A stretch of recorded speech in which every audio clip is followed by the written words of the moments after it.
the open border, a common North American security perimeter and defense, greater harmonization and integration of Canada with the United States on a wide number of fronts, which, according to Paul Cellucci, the U.S. ambassador to Canada, could include law enforcement, energy, environment, immigration, and perhaps even, in the immortal words of Leonard Cohen, working for the Yankee dollar.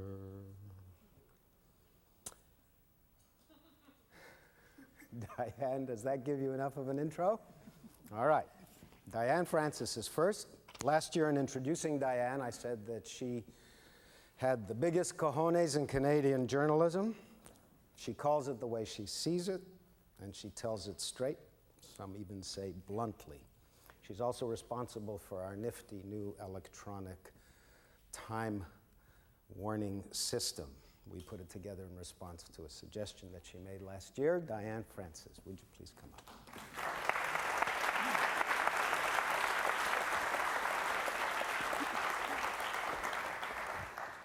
Hello, I'm going to sit. I'm going to cheat. And I have another suggestion. Soldiers? You know, my circumstances of coming to Canada, I married my ex-husband was a draft dodger, and we came during Vietnam, so the backdrop is not exactly fitting. Want to talk about sociology. It's a passion of mine. It's something that I think I would have studied if I'd ever been able to go to university. Last year, I kind of talked about Canada's cultural / sociological attitude towards success, tall poppy syndrome, that sort of thing. I want to talk to you a little bit today about in broad terms, and contextualize, I think, where Canadian politics are going because of the sociology, the sociological makeup of the country, and then also broaden it from the specific to the general, talk a little bit about the world, as Canada is a microcosm, I think. Just put the finishing touches to my 8th book, which is going to be coming out this fall. That's a shameless commercial plug. And it's about immigration refugee policies in Canada, mostly from an economic point of view.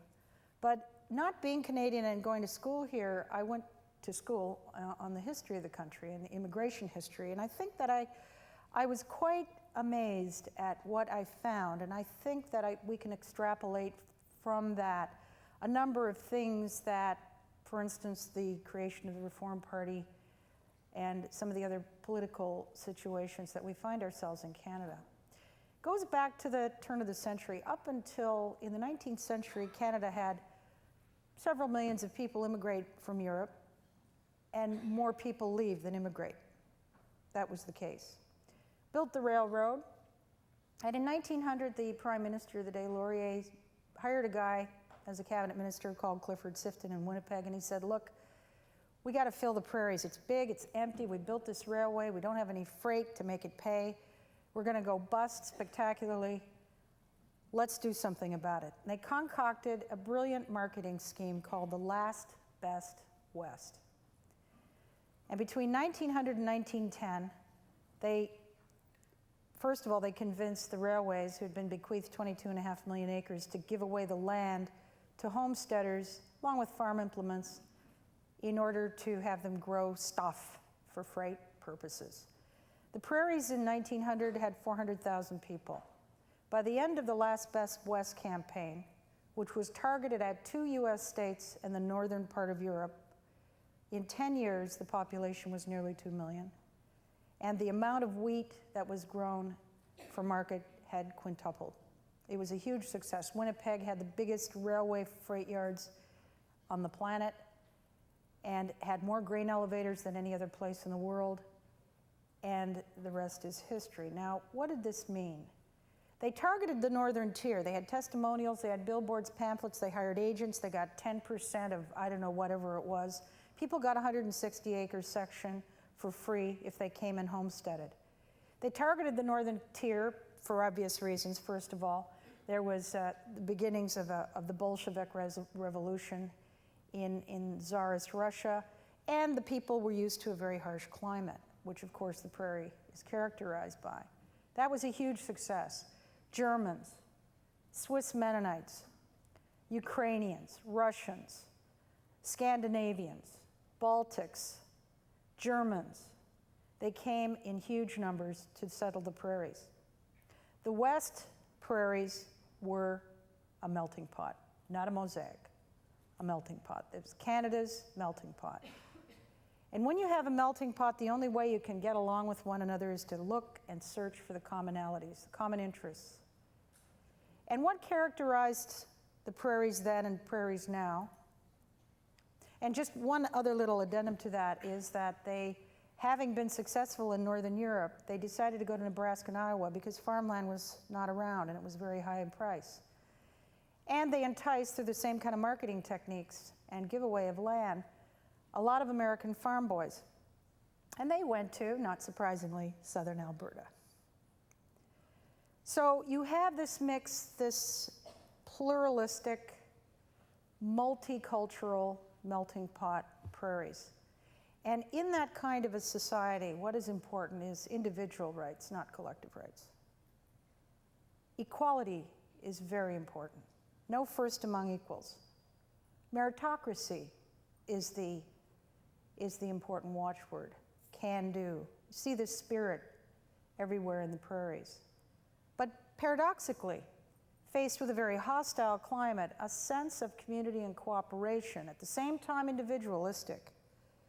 But the prairies gave birth to public health, the invention of the cooperative, and the credit union. Freedom of speech is very important in this kind of society. You don't want one ethnic group imposing their speech rules on another ethnic group. More outward looking, the West was a trading place. It was a place that was reliant upon growing stuff to put on that track and get it to the coast. And as I say, it was Canada's first, and maybe it's still its only, pluralistic place from top to bottom. Compare that with east of the Manitoba border.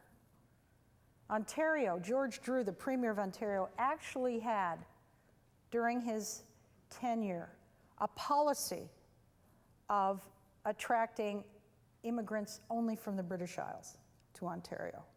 He wanted to retain that identification with one form of ethnicity. Quebec is, of course, very francophone, extremely homogeneous in terms of their ideological bent as well as other things.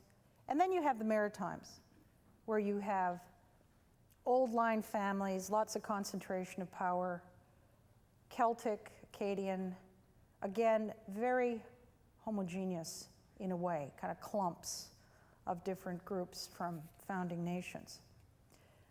I see east of the Manitoba-Ontario border as a small E European country. And what does that mean? What that means is, and of course we know what the Europeans have been doing, them butchering each other as tribalists until 46. Not a pluralistic place. Britain, to a certain extent, their flag bears the combination of the flags of three different ethnic groups, the Welsh, the Scottish, and the English, but basically a lot of different little tribal bunches who fight and have fought for a long time. Kind of trying to become pluralistic in a European sense, but nonetheless still very tribal. Very homogeneous in their attitude, very xeno, and even racist and intolerant in some pockets. So I kind of see that little Europe, small E Canada, has had many of these same battles. You have francophones who have been very, very militant and vociferous and vocal and very effective politically because of the homogeneity of their voting patterns, which we're now seeing the melting pot of the West doing through Preston's party. But what characterizes the mentality in the chattering classes, I'm not talking about the average person, I see in small E Canada is collective rights can overmine individual rights until, of course, Meech Lake put that down. Some groups and some people are more equal than others. Meritocracy in Canada, in this part of Canada, is restricted mostly to the business world and the professions. See a lot of people with a statism, Crown Corporation, CBC mentality, government should be there to keep my little ethnic group protected from the other ethnic group, that kind of thing. Ontario quaking in its shoes all the time, worried that Quebec will leave. Quebec threatening to, but not really meaning to or not doing much about it. And it's a tribal game. It's a kind of a tribal game. Freedom of speech is not as successfully implemented here or practiced in this part of Canada as it is in Western Canada. May call them rednecks, but they feel free to speak their mind. And they're not rednecks. Most redneck people in this country are the separatists in Quebec. Political correctness is a little bit too much imposed on us, those of us who live in small e Canada. A lot of shaming and ridicule, more inward looking. Anti-American, of course, which is a sort of a form of collectivist upper lower Canada racism. I worked at the Toronto Star from 81 to 86 during the National Energy Program and Foreign Investment Review Agency and Trudeau's America bashing and so on and so forth. And I went into my editor one day. I was furious. It was about 84. And I said, Ray, we have a racist headline above the fold on front page. He says, you're kidding. You know, they like to wrap themselves in that smug upper Canada chattering class, you know, we are so tolerant.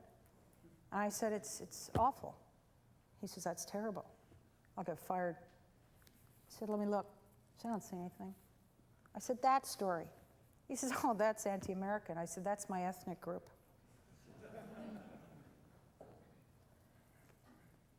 So basically, and I want to emphasize that, and we don't want to give Americans credit for pluralism, which I think is the goal of human beings, should be. They just happened to pull it off first through lots of accidents, and of course didn't completely pull it off. The black American had to fight to get included in this pluralistic mix because the Civil War ended in 1964, not in 1864. And Canada's changing. It has a lot to do with immigrants like me and the millions of others who've come from other than those tribes that have been predominant in the chattering classes and in our political culture. And I think it will continue to change. I think there's a real out of syncness and will continue to be with this as there's a disconnect in the public and the political culture crats. Now, I think Canada's a microcosm of the world because I see the world, whether it's the problems with terrorism, Islamism, or the other isms, and that, of course, all but pluralism is a problem. I think I see the world divided into not American versus French versus, I see it as pluralistic societies, and by pluralism I mean pluralistic society, the definition of that is a place where one value, one ethnicity, one language, one religion does not have more prominence, protection, and power than another. And I see the world as either you're a pluralistic country or you're not. The European Union is pluralistic, but France isn't necessarily in Germany or the Czech Republic. It's a messy system. It takes a long time to get there, sometimes violence. But there's some surprising pluralistic countries out there that actually are crawling toward working. I'm thinking of South Africa. I'm thinking of India. It's a pluralistic places. China's not. China's ethnically the most homogeneous country in the world. 97% of them come from the Han people. And if we look at the way they treat Falun Daofu or Muslims or Tibetans, you can see that we're not exactly talking about a pluralistic society. That'll be a big challenge for China. And as I say, I think that the world has to move toward this kind of system, and that's the divide. Pluralism versus tribalism or religious theocracies or kleptocracies And of course, the common universal denominators in a pluralistic society are equality, rule of law, not rule of a religion, ayatollah or a monarch, democracy, so that there is an inclusiveness in decision-making, consensus-making, and free enterprise, which is the economic equivalent of democracy. So those are the values. They're not just America's values, they just got there first. It's increasingly Canada's values. It is definitely the West part of Canada's values. And that's our divide, and that's also the world's divide. Of course, our divide is minuscule compared to us versus Iran. So in my opinion, the good news is that pluralism is winning. Russia has 160 ethnic groups. Afghanistan has a whole bunch of different little tribes, and they're trying to make it work. And they know they have to, or else they face catastrophe. And so some will learn faster than others. Some will be luckier than others.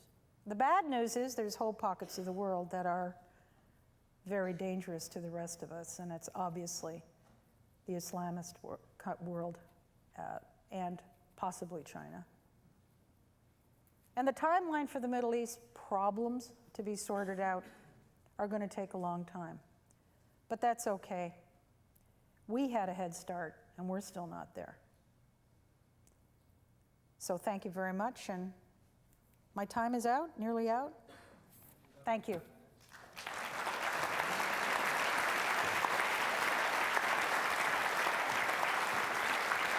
We have a few minutes. Diane, do you want to chat? Sure. Yeah? Love to chat. Well, what about this business about the American dollar? The dollarization of the Canadian economy. Well, Come around and sit with you. sure. I think that, I'm not an economist, but I rely on the smart people that my job gives me the privilege of interviewing, and Robert Mundell, who won the Nobel Prize for economics and foreign currencies, was his specialty, I talked with last year, and he said that Canada should not give up its currency, that there's a lot of difficulty in doing that economically, never mind the politics of it, and no need to. He said, but we've got to peg it again. Peg it to a value, and somewhere between 60 and 70 cents, which is about where it should be, he figures, because of our public sector debt. And then he said he likened it to a little tugboat, because we get knocked around all the time in the currency markets, and we get overlooked and forgotten about. So does Australia and New Zealand. Is likened it to having a tugboat and attaching it to a superliner. It'll give us more stability. And we'll go up and down with that one, and that one won't move as much. To give you an idea of perspective, this may be an old stat, but I remember a few years back, they said that the 1 year's trading in the Canadian dollar for a whole year, 365 days of trading that dollar in and out of the currency is equivalent to about 3 hours of the US dollar. So the float is just gigantic. So we're like a little company listed on a stock with a tiny float. One transaction can push us down, one headline, and vice versa. And we don't have enough reserves to lean against the wind. So I take Mr. Mundell's advice. I would take it. It's being studied, and I think it would be done very carefully. But All right. that's it. I'm off the hook. Yeah. Or I'm getting the hook. No, you're getting the hook, because we're going to carry on with David Sussman and see what he has to say about Great. that. Yeah? Thank you. Thank you. That's your hat.